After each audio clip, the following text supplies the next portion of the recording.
If you're lucky, heroin is an enigma to you, something that only affects movie stars or miscreants. But as we've been exploring in this week's in-depth focus report, heroin addiction cuts across all social strata. It tears families apart and pushes first responders to the max. Communities across Massachusetts have been grappling with the problem for years. And while Lynn is by no means unique, I recently learned it's a city that has been hit hard by heroin.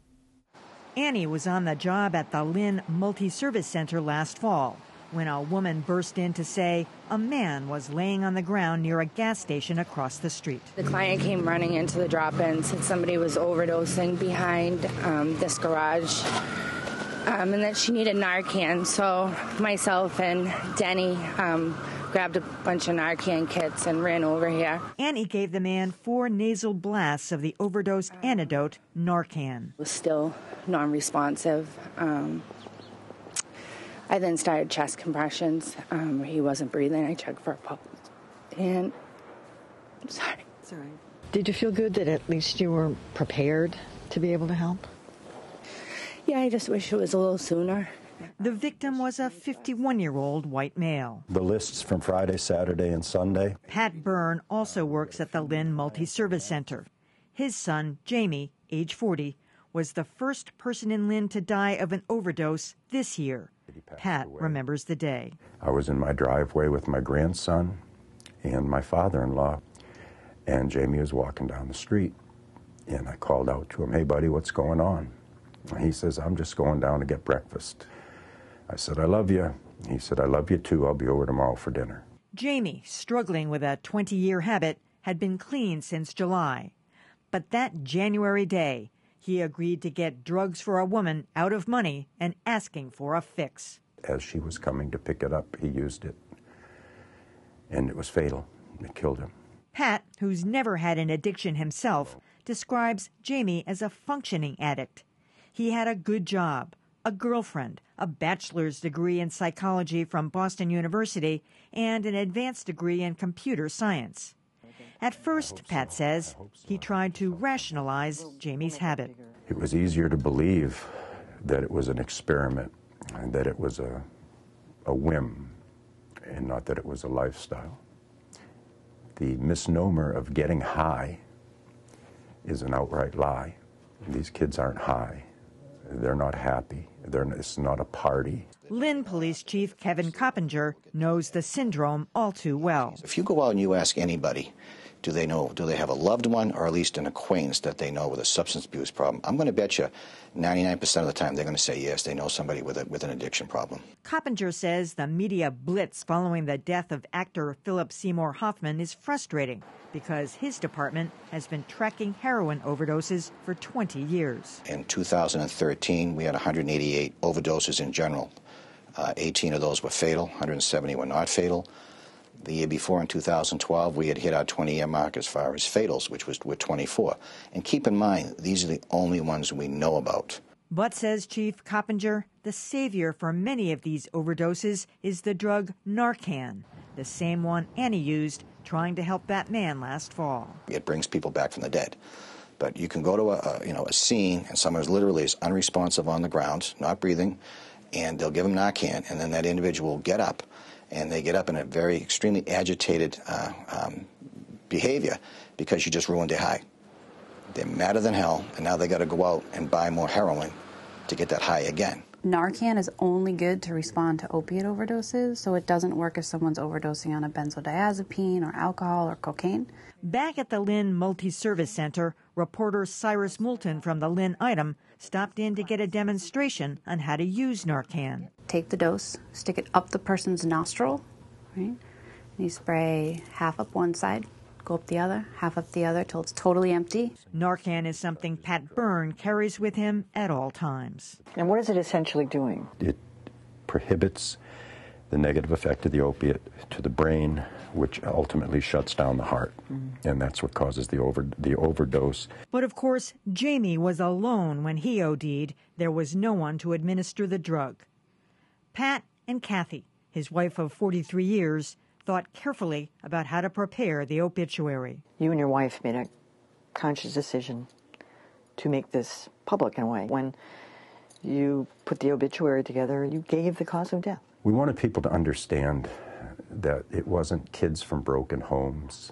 It wasn't always kids who grew up abused. It wasn't kids who were uneducated, that it could hit anybody. And we thought that if perhaps we could share our story, that it may give comfort to others. Still, Pat says Jamie's death has devastated the family. My son-in-law lost his best friend. My daughter lost her brother. I have 3 grandchildren that lost their uncle. My 12-year-old granddaughter lost her best buddy. Excuse me.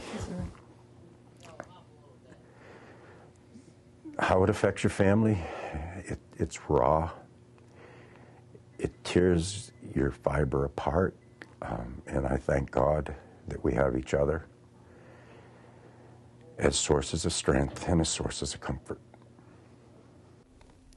Jamie's death is clearly still fresh in the minds of those who loved him, and we heard from a viewer whose son grew up with Jamie. She remembers him as a bright, funny, beautiful young man and tells us she has other friends who lost adult children to overdoses. And while the addicts are someone's children, they're often working, educated adults. My next guest is fighting back against heroin abuse in another North Shore community. Paul Tucker has served as Salem's police chief since 2009. Welcome to Greater Boston. Thank you. Well, as you heard Police Chief and Lynn, Kevin Coppinger say, they've been tracking this for 20 years, and it's gone in cycles. It seems to be up right now. Is it also in Lynn? In Salem, we're seeing the same things that they are in Lynn. I have a little bit of a historical perspective. I've been on the job for 31 years. 24 of those I spent in detectives, and the majority of my time in detectives was in narcotics investigations and enforcement. There has been a tremendous change from an aging population in the mid-1980s that was buying a couple of bags a day at $40 to $50 a bag. Now we're seeing teenagers, kids in their early 20s. The purity has doubled and tripled, and the price has come down to about $8 or $10. It's a tremendous change, and it's a trend that law enforcement does not want to see. We have a couple of statistics from the Center of Disease Control about this. I mean, it's striking in terms of the numbers. You can see here from 2002 to 2012, total heroin users is up, but not nearly as dramatic as this next one, which shows that the use of, in the white population, the heroin deaths among 15 to 34-year-olds has spiked dramatically, while in both the black and Hispanic community it has remained essentially neutral. Have you seen that as well? We have seen the same, and I looked at some of the statistics in preparation for the program this evening.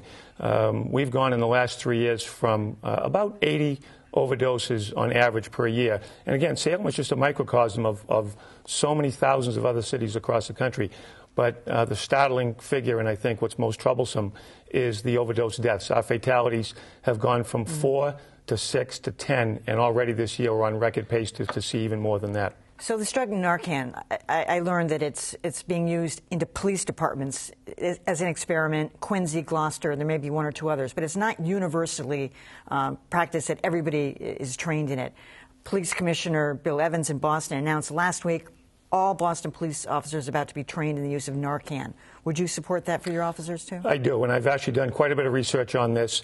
It seems to me that there's a tremendous upside to having police officers, who are generally the first responders on the scene, to actually having it available. On the downside, there is an argument that some people say was simply enabling this and perpetuating addiction. I don't see it that way. A police officer's first job should be saving lives, and this, by all accounts, is saving lives. All right, I'm going to bring Arlene Goldstein into the discussion. She's a program coordinator for Impact Quincy, an organization dedicated to promoting a drug-free community. She previously worked with the state coming up with strategies for reducing opioid overdoses. So, Arlene, Quincy is one of the communities that does use Narcan. Quincy, we actually brought a little yes, bit with you today. Quincy, Massachusetts was the first in the state, the first in the nation, for police officers to carry and administer nasal Narcan. It's been very successful. Since 2010, approximately 220 individuals have been reversed with this medication. And it's very important because these folks are important. As you saw in the clip, it's somebody's son, it's somebody's daughter, etc. Do addicts themselves carry it, or do they have the reaction, like Kevin Coppinger said, they don't want it? They don't want it. Mad. No, no. They don't want it. The purpose is to get high. And this ruins the high. Just as was mentioned in the clip, then they have to go out and find the money somehow through collateral crime or whatever to get heroin from their dealer. The governor of Maine, LePage, said the other day that he wasn't going to encourage police departments in his state to carry Narcan because it is only going to encourage people to use more heroin. Do you believe in that? No, I don't believe it enables. First of all, it's impossible. If you're in a true overdose where your primitive part of your brain is stopped and your breathing has stopped, you can't give it to yourself. There's no way. You can only be saved by another person on the scene. Mm-hmm. So many times, this isn't there for folks, and if they're using alone, which is a high risk for people, they don't live through their injection or however they used it that day. One of the issues that came up when I was speaking to Chief Coppinger was about where this stuff comes from, and you know they generally know it comes from New York, it's coming in through port cities and that kind of thing, but is there a coordinated effort between police chiefs, police departments around the state and around New England to figure out what the tracking system is? There is, and there are a number of drug task forces, federal, state, local task forces, and a lot of it is trying to keep up with the trends. One of the troubling trends we've just seen is fentanyl that's laced inside the heroin. It actually has a brand name, and I think to Eileen's point, it almost defies logic that somebody who is an addict that sees a great number of overdoses will actually seek out that particular type of heroin to use it. We've heard that. It defies logic, as does some of the issues around the use of Narcan, that somehow it's enabling. I've heard those arguments that kids may experiment because they'll have this as a fail-safe. This is saving lives, and I think that any police chief that doesn't look at this is not seeing the big picture. Arlene, we heard from a viewer, and I'm curious to get your response for this. Viewer wrote in saying, I suspect a young acquaintance of mine is using heroin. How can I help him? I'm in my 60s. He's in his 20s. So the conventional trust that might exist between similarly aged people is not there. It's very difficult to say.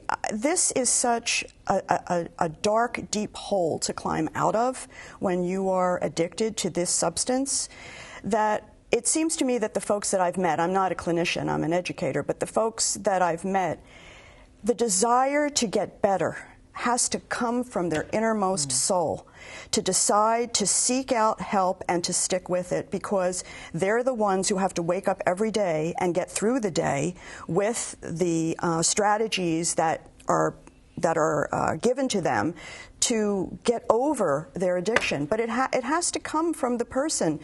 How many parents just wish it away and beg them, but it doesn't happen. Only the person who's addicted can save themselves. Well, as Kevin Coppinger said to me, there are no old addicts. They all die. True. Unfortunately, true.